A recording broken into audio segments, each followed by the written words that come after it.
इस वीडियो में एक ही परिवार से 4 अर्थी एक साथ उठ रही है और ये सब इस महिला के हवस के कारण हुआ। ये अर्थी इसी के पति और एक 18 साल की बेटी, एक 16 साल का बेटा और इसकी सास की है। नजारा इतना भयानक था कि कोई इमेजिन भी नहीं कर सकता। देखो, ये है मनोहर लोधी जो कि 45 साल का था। ये एक किसान था, यानी खेती बाड़ी का काम करता था। और ये है इसकी पत्नी द्रौपदी। इन दोनों के 2 बच्चे थे। एक 18 साल की लड़की थी जिसका की नाम था शिवानी और एक 16 साल का लड़का था जिसका की नाम था अनिकेत। और ये है मनोहर की माँ फूल रानी। जैसे अपने इंडिया में बाकी के आम परिवार होते हैं, वैसे ये भी एक सिंपल सा परिवार था। और ये है सुरेंद्र जो कि मनोहर के बचपन का दोस्त था। सुरेंद्र और मनोहर की पत्नी द्रौपदी के बीच में अवैध संबंध थे। दोनों एक दूसरे से प्यार करते थे और छुप छुप करके मिला करते थे। एक दिन मनोहर की बेटी शिवानी सुरेंद्र और द्रौपदी को आपत्तिजनक अवस्था में देख लेती है। मतलब दोनों इंटीमेट हो रहे थे, उसी टाइम पे शिवानी दोनों को देख लेती है। और ये देखने के बाद शिवानी अपने पापा को जाकर के बता देती है, क्योंकि शिवानी को एक छोटी बच्ची नहीं थी,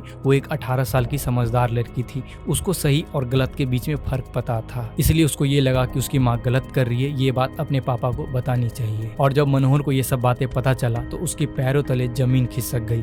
एक तरफ उसका बचपन का दोस्त ने धोखा दिया तो दूसरी तरफ उसकी खुद की पत्नी ने भी धोखा दिया। और मनोहर वैसे तो कोई ठोस कदम नहीं उठाया, क्योंकि बच्चे भी बड़े हो चुके थे और ज्यादा हंगामा करते तो आसपास के लोगों को भी पता चल जाता और उसकी बदनामी होती। इसलिए वो द्रौपदी से प्यार से बात किया और उससे बोला कि अभी भी कुछ नहीं बिगड़ा है, अभी भी सब कुछ सही हो सकता है। तुम सुरेंद्र से मिलना जुलना या फिर बात करना बंद कर दो, मैं सब कुछ भूल जाऊंगा कि ऐसा कुछ हुआ भी था। लेकिन द्रौपदी ने सुरेंद्र से रिश्ता तोड़ने से मना कर दिया और उल्टा मनोहर को धमकी देने लगी और उससे कहने लगी, अगर हम दोनों के बीच में अगर तुम कुछ भी बोले तो मैं तुम पे फॉल्स हरासमेंट का केस लगवा दूंगी। इसलिए हम दोनों के रिश्ते के बीच में तुम कुछ भी मत बोलो। और जब मनोहर की पत्नी नहीं मानी तो वो अपने दोस्त सुरेंद्र के पास जाता है और उससे भी प्यार से समझाता है और बोलता है कि तुम उससे रिश्ता तोड़ दो, पर सुरेंद्र ने भी मना कर दिया। फिर जुलाई 2025 की एक रात मनोहर, उसकी माँ और उसके 2 बच्चे सभी मिलकर सल्फास की गोली खा लेते हैं और आत्महत्या कर लेते हैं। और वो लोग ये सब मेंटल प्रेशर और सोसाइटी के शर्म के कारण ये सब करते हैं। और पुलिस इन्वेस्टिगेशन के बाद सुरेंद्र और द्रौपदी दोनों को